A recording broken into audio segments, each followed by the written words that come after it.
Welcome to my review of Google Docs. Google Docs is essentially Microsoft Word, but on an online platform in which you can travel anywhere and use any computer or smartphone technology to log into your Google Docs account, and it will be housed online.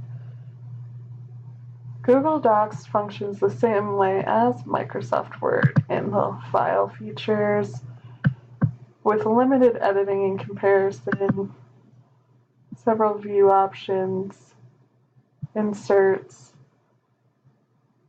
formatting, spelling, word count tools, and the alike, add-ons, and a help feature.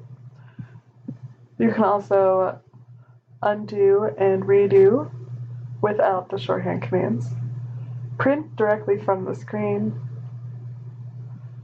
change your zoom so that if you want to see it closer, it will appear bigger.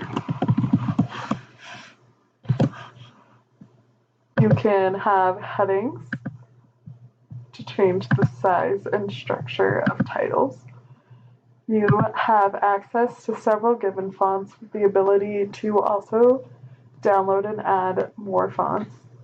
For instance, I have added Lobster, Impact, and a few others on here.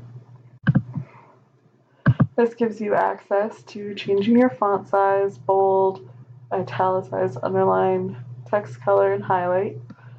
You can also use this hyperlink tool.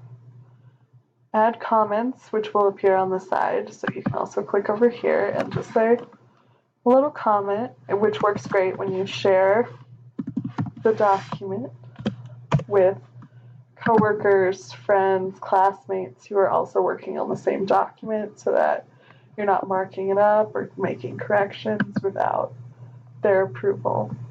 So, pretty much the basic typing formatting. But you can also share with anyone with a Google account, or you can send a link and they can access it, and you can choose for them to be able to edit, comment, or view the document to help you out. So yeah, it's pretty simple. Also, if some of the editing isn't up to your standards, you can also download it after you've completed the project as a Microsoft Word document that you can further edit beyond the capability of Google Docs. So yeah, I think that's about it. Thank you.